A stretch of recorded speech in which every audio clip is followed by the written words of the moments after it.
Todos nós já ouvimos pelo menos uma vez na vida que não devemos imitar tudo o que vemos na televisão.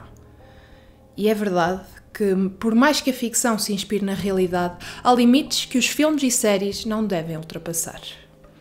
Um desses exemplos é o caso de hoje. Este caso foi inspirado numa famosa série americana, Dexter. Nesta trama, o protagonista vive uma dupla vida. De dia, é parte da polícia, mas à noite transforma-se num serial killer justiceiro. Como é comum nestas narrativas, detalhes macabros sobre métodos de assassinato e de ocultação de cadáveres são explorados. No entanto, é vital lembrar que, por mais fascinante que seja o mundo da ficção, ele não deve ser um manual para a nossa realidade. Dexter pode entreter-nos, mas nunca devemos esquecer a linha ténue que separa a imaginação do mundo real. E, infelizmente, neste caso, essa linha foi ultrapassada, levando-nos por um caminho completamente oposto ao da sensatez.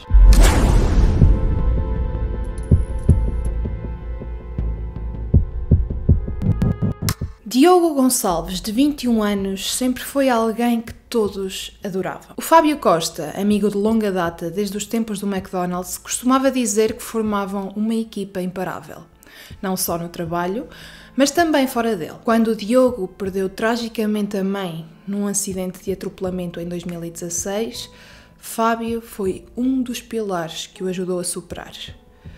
Naquele ano, a vida de Diogo foi uma verdadeira montanha-russa de emoções. Os pais dele estavam separados e o pai teve um AVC, ficando com algumas limitações. Num cenário tão difícil, Diogo encontrou apoio incondicional na sua tia, irmã da mãe, que o acolheu na sua casa até ele atingir a maioridade. Diogo enfrentou todas essas adversidades com coragem e determinação e os amigos, especialmente Fábio, foram um suporte essencial para ele. Diogo Gonçalves era muito mais do que a sua timidez aparentava. Por detrás da sua reserva escondia-se um coração generoso e uma mente brilhante.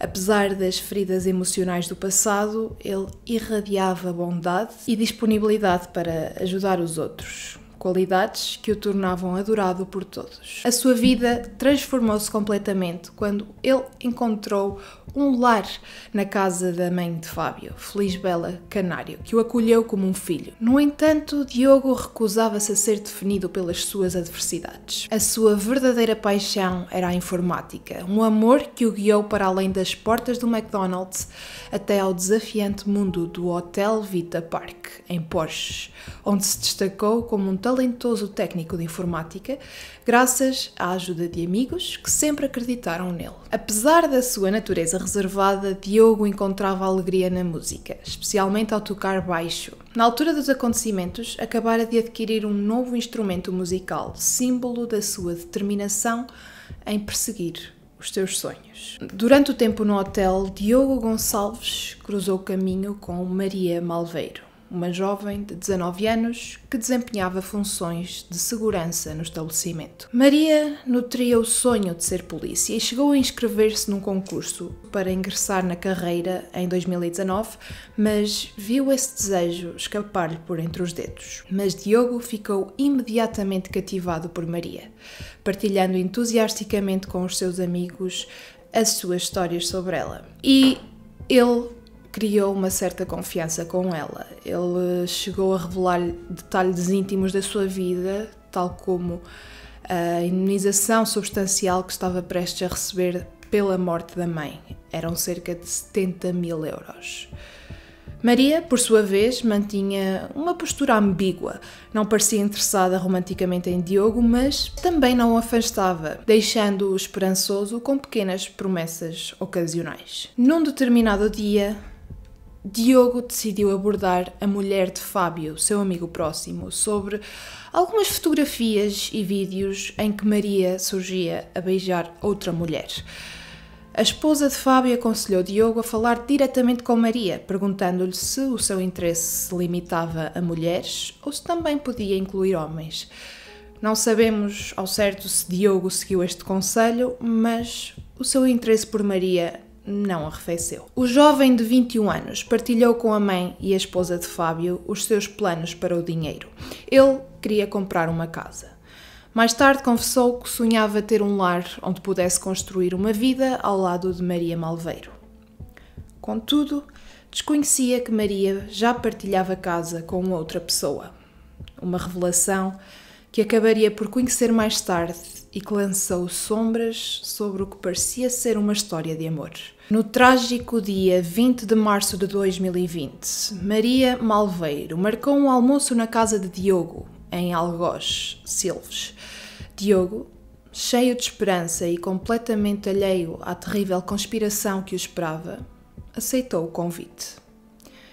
Mas nos pensamentos de Maria já se delineava um plano diabólico. E ela não estava sozinha. Mariana Fonseca era a sua parceira e cúmplice.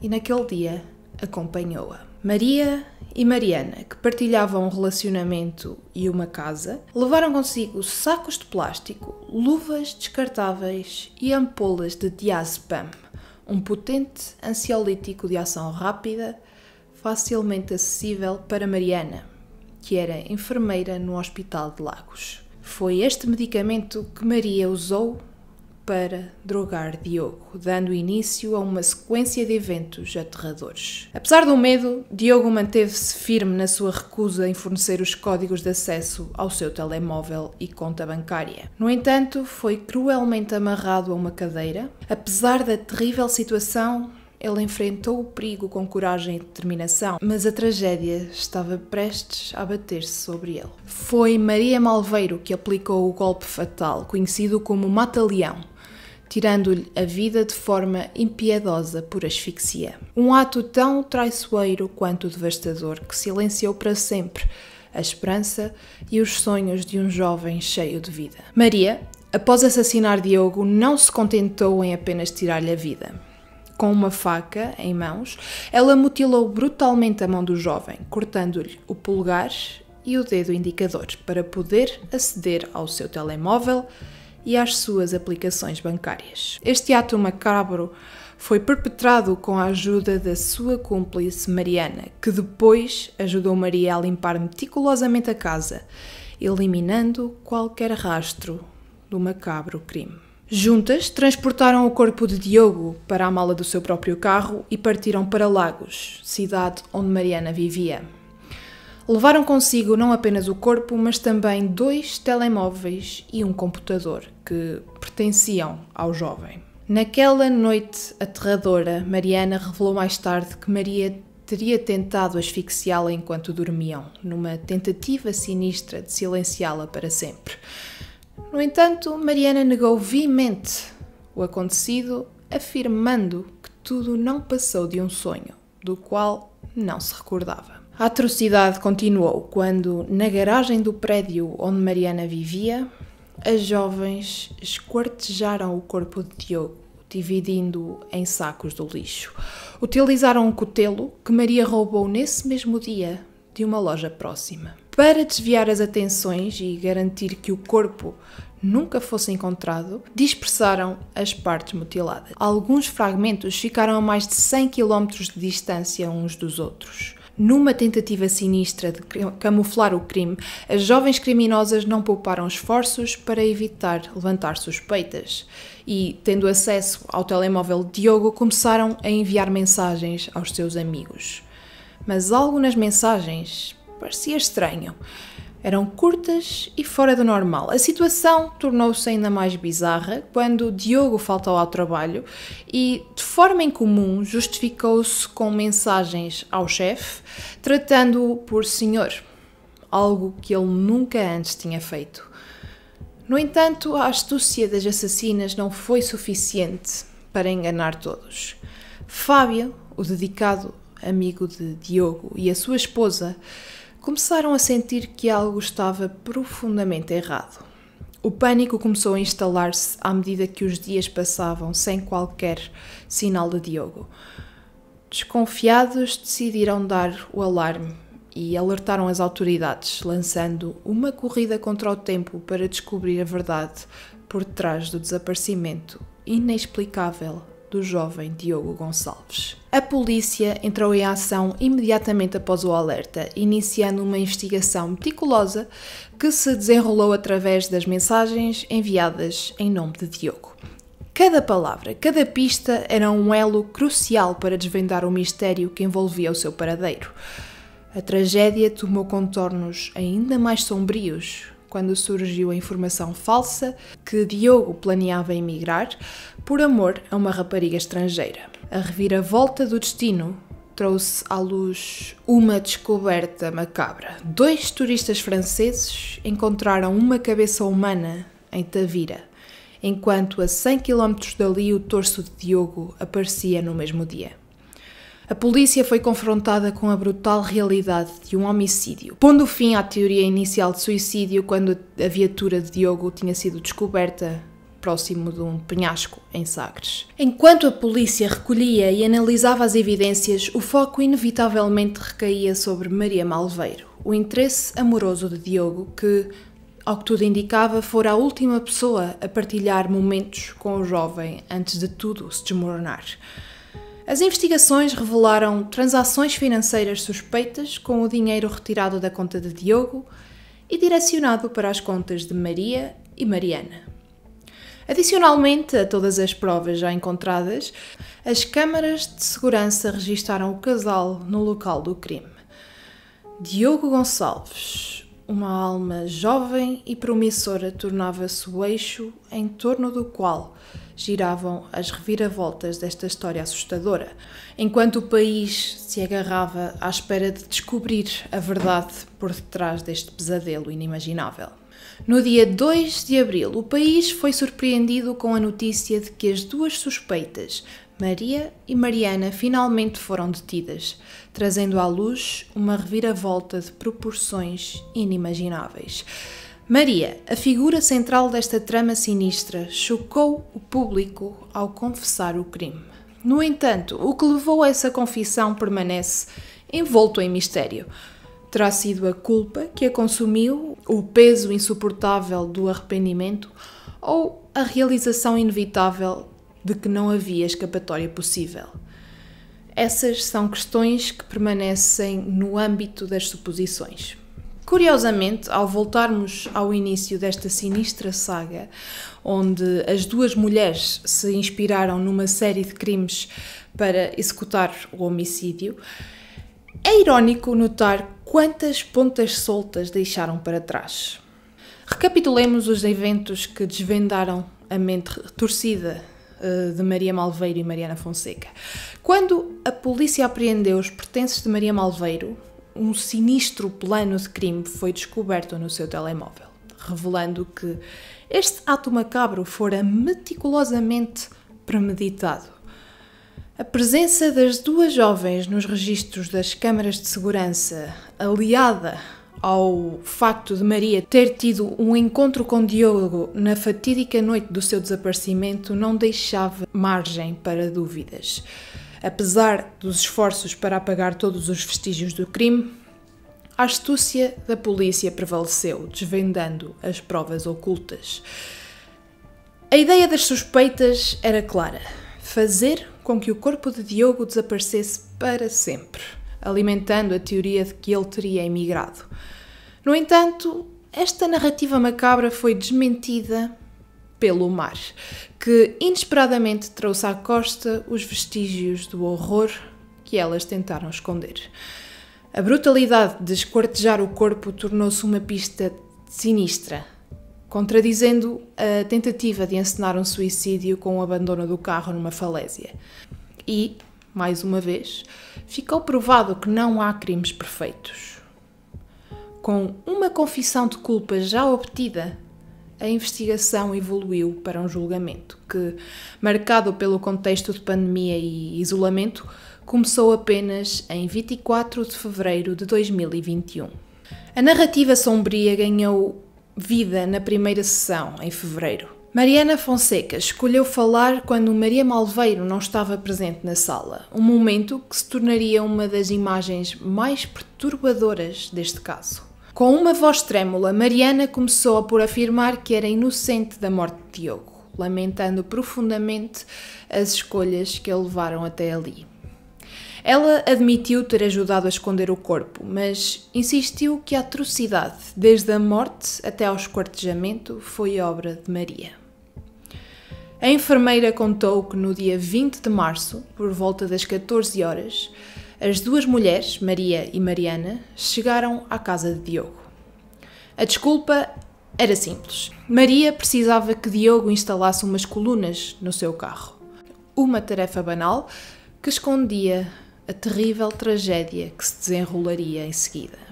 Enquanto Mariana permanecia no carro, inicialmente adormecida, foi despertada abruptamente pelo chamado urgente de Maria.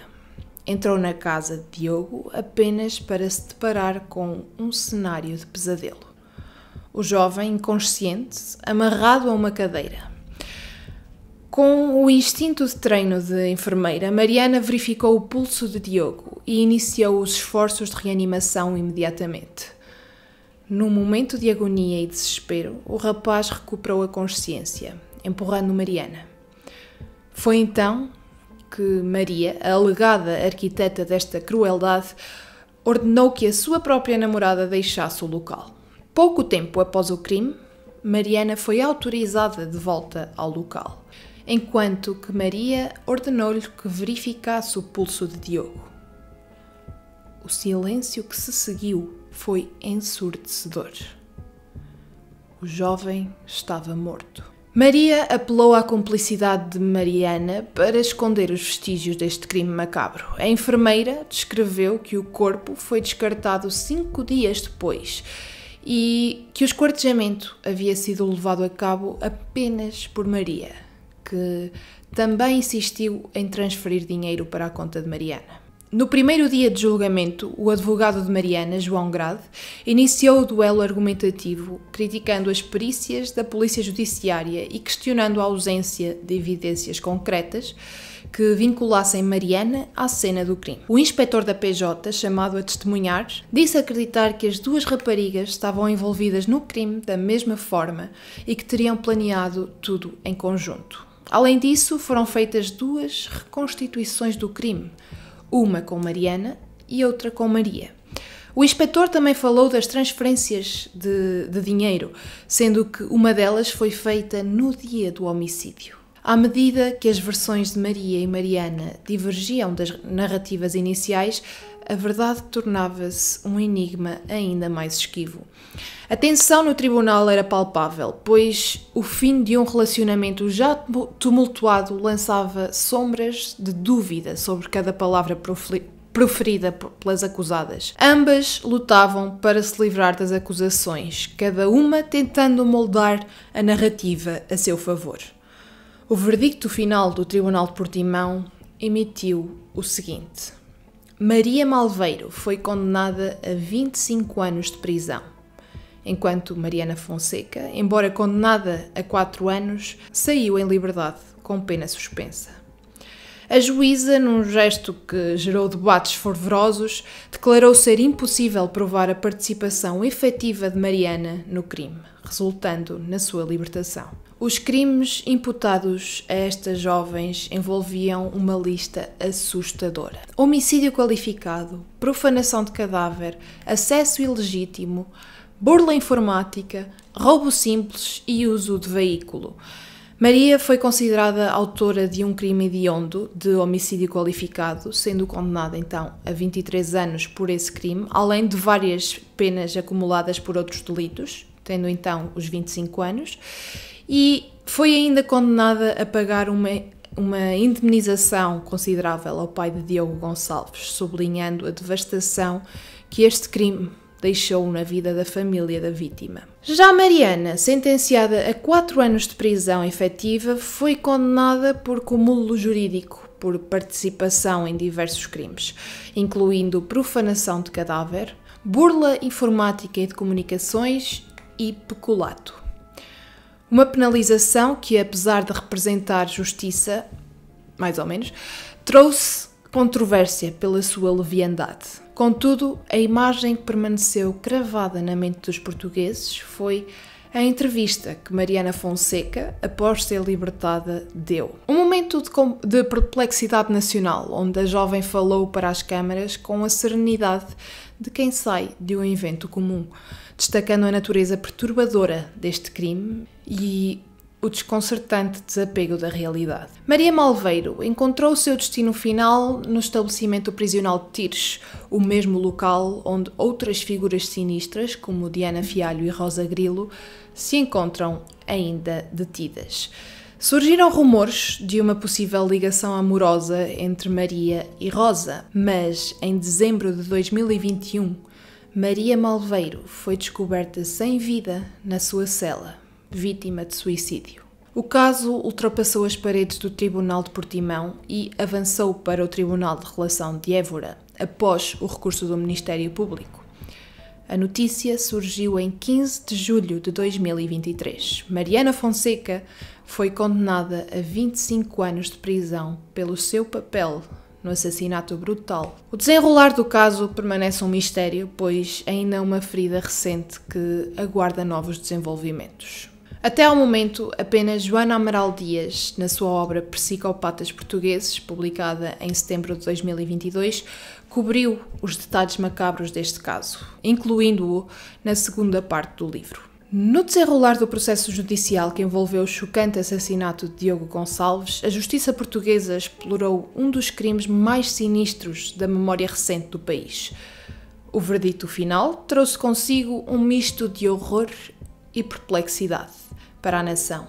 Este caso, marcado pela crueldade sem sentido, não apenas revelou a capacidade sombria do mal humano, mas também questionou a eficácia do sistema judicial face a crimes tão hediondos. O país assistiu perplexo e horrorizado enquanto os detalhes do crime se desenrolavam nos tribunais, deixando uma cicatriz permanente na alma coletiva. Diogo Gonçalves, uma vítima indefesa, tornou-se um símbolo de uma tragédia que ficará marcada para sempre na história do crime em Portugal. Agradeço a todos mais uma vez por acompanharem este episódio. As vossas opiniões são fundamentais, por isso não hesitem em partilhá-las no Instagram do podcast, Conexão Criminal Podcast, bem como no Spotify e no YouTube. E ainda vos encorajo a todos a partilhar este episódio com quem possa estar interessado em conhecer esta história. A vossa ajuda é crucial para difundir este conteúdo e criar uma consciência pública sobre o tema. Tenham um ótimo dia e eu espero encontrar-vos no próximo episódio de Conexão Criminal.